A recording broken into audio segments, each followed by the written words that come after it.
ओम श्री गणेशाय नमः। आप सभी का मेरे YouTube चैनल अंशु आध्यात्मिक में स्वागत है। आज की इस वीडियो में आपको सुनाऊंगी इंदिरा एकादशी की व्रत कथा। पितृपक्ष में पड़ने वाली इंदिरा एकादशी का विशेष महत्व होता है। इस दिन व्रत रखने के साथ ही आपको दोनों समय व्रत की कथा भी सुननी चाहिए। माना जाता है कि इंदिरा एकादशी की व्रत कथा सुनने मात्र से सभी पापों का नाश हो जाता है और पितरों का भी उद्धार होता है। आइए सुनते हैं इंदिरा एकादशी की व्रत कथा। कथा प्रारंभ करने से पहले आप सभी से अनुरोध करती हूँ कि कमेंट बॉक्स में विष्णु भगवान की जय जरूर लिखिएगा। समय समय पर धर्मराज युधिष्ठिर भगवान कृष्ण से एकादशी व्रत के महात्म्य के बारे में जानते रहते हैं। ऐसे ही एक दिन धर्मराज युधिष्ठिर ने भगवान कृष्ण से पूछा कि हे प्रभु, आज आप मुझे कृपा करके अश्वनी मास की कृष्ण पक्ष की एकादशी का महात्म्य और इस दिन सुनी जाने वाली कथा के बारे में बतलाइए। तब भगवान कृष्ण मुस्कुराते हुए कहने लगे, हे धर्मराज, अश्वनी मास के कृष्ण पक्ष की एकादशी का नाम इंदिरा एकादशी है। इस एकादशी का व्रत करने से हर तरह के पाप नष्ट हो जाते हैं, नरक में गए हुए पितरों का उद्धार हो जाता है। हे धर्मराज, इस एकादशी की कथा के श्रवण मात्र से ही मनुष्य को अनंत फल की प्राप्ति होती है। अब मैं तुम्हें इंदिरा एकादशी व्रत की कथा सुनाता हूँ, ध्यान पूर्वक सुनो। सतयुग में महिष्मती नामक की नगरी में इंद्रसेन नाम का एक बहुत ही प्रतापी राजा राज्य किया करता था। वह पुत्र पौत्र धन धान्य आदि से पूर्ण था। उसके शत्रु भी उससे सदा भयभीत रहते थे। एक दिन राजा अपनी राजसभा में सुखपूर्वक बैठा था कि तभी वहां पर देवर्षि नारद आए। देवर्षि नारद को देखकर राजा आसन से उठे और प्रणाम करके उन्हें आदर सहित आसन पर बैठाने लगे। तब देवर्षि नारद ने कहा कि हे राजन, आपके राज्य में सब कुशल सेतु है।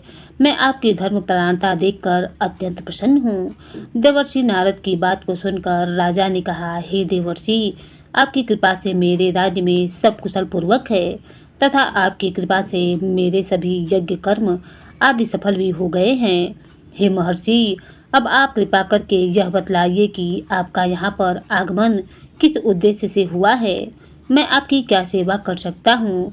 देवर्षि नारद ने कहा कि हे राजन, मुझे एक महान आश्चर्य हो रहा है कि एक बार जब मैं ब्रह्मलोक से यमलोक गया था, तब मैंने यमराज की सभा में तुम्हारे पिता को बैठे हुए देखा। तुम्हारे पिता महान ज्ञानी, दानी तथा धर्मात्मा थे, मगर एकादशी व्रत के बिगड़ जाने के कारण वह यमलोक को गए हैं। इसीलिए तुम्हारे पिता ने तुम्हारे लिए एक संदेशा भेजा है। राजा ने यह बात सुनकर बड़ी ही उत्सुकता से पूछा, हे महर्षि, क्या संदेश है? कृपया करके जल्दी बतलाएं।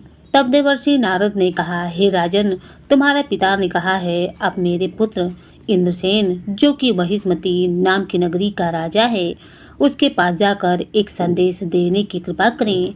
आप उसे जाकर बताइएगा कि शायद मेरे किसी पूर्व जन्म के बुरे कर्म के कारण ही मुझे यमलोक में आना पड़ा है। यदि मेरा पुत्र अश्वनी मास के कृष्ण पक्ष की इंदिरा एकादशी का व्रत करके उस व्रत का फल मुझे दे दे तो मेरी मुक्ति संभव है। मैं भी इस लोक से छूटकर स्वर्ग लोक में चला जाऊंगा। इस प्रकार देवर्षि नारद के मुख से अपने पिता को यमलोक में पड़ा होने की बात सुनकर इंद्रसेन को बड़ा ही दुख हुआ। उसने देवर्षि से कहा, हे नारद जी, यह तो बड़े ही दुख का समाचार है कि मेरे पिता यमलोक में पड़े हुए हैं। मैं उनकी मुक्ति का उपाय अवश्य करूंगा। आप कृपा करके मुझे इंदिरा एकादशी व्रत का विधान बतलाने की कृपा करें। तब देवर्षि नारद ने कहा कि हे राजन, अश्वनी मास के कृष्ण पक्ष की 10वीं तिथि के दिन प्रातः काल श्रद्धा पूर्वक स्नान करना चाहिए। इसके उपरांत दोपहर के समय भी स्नान करना चाहिए। उस समय आप श्रद्धा पूर्वक पितरों का श्राद्ध करें और उस दिन एक समय का भोजन करें। रात्रि को पृथ्वी पर शयन करें और दूसरे दिन अर्थात एकादशी के दिन नित्य कर्मों से निवृत्त होकर स्नान आदि के उपरांत भक्ति पूर्वक इस व्रत को धारण करें और हाथ में जल या पुष्प लेकर व्रत का संकल्प इस प्रकार करें, हे प्रभु, आज मैं निराहार रहूंगा और सभी भोगों का भी त्याग कर दूंगा। इसके उपरांत मैं अगले दिन भोजन ग्रहण करूंगा। अतः हे प्रभु, आज मेरी रक्षा करने वाले हैं, आप मेरे इस उपवास को संपूर्ण करवाइए। इस प्रकार का संकल्प करने के बाद दोपहर के समय शालिग्राम भगवान की प्रतिमा की स्थापना करनी चाहिए और फिर अपने घर पर ब्राह्मण देवता को बुलाकर उन्हें भोजन कराकर दान दक्षिणा भी देनी चाहिए। आज के दिन भोजन का एक हिस्सा गाय को अवश्य देना चाहिए और फिर भगवान विष्णु को धूप दीप नैवेद्य आदि से पूजन करके रात्रि को जागरण करना चाहिए। इसके बाद द्वादशी तिथि के दिन मौन रहकर अपने परिजनों के साथ भोजन करना चाहिए। हे राजन, यह इंदिरा एकादशी की व्रत की विधि है। यदि तुम आलस्य त्याग कर इस एकादशी का व्रत करोगे तो तुम्हारे पिता अवश्य ही स्वर्ग के अधिकारी बन जाएंगे। इस प्रकार महर्षि नारद राजा को इंदिरा एकादशी व्रत का सबसे विधान बताकर अंतर्ध्यान हो गए। तब राजा ने इंदिरा एकादशी के आने पर विधि पूर्वक व्रत किया। बंधु बांधव सहित इस व्रत को करने से आकाश से पुष्प वर्षा हुई और फिर राजा के पिता यमलोक से रथ पर सवार होकर स्वर्ग को चले गए।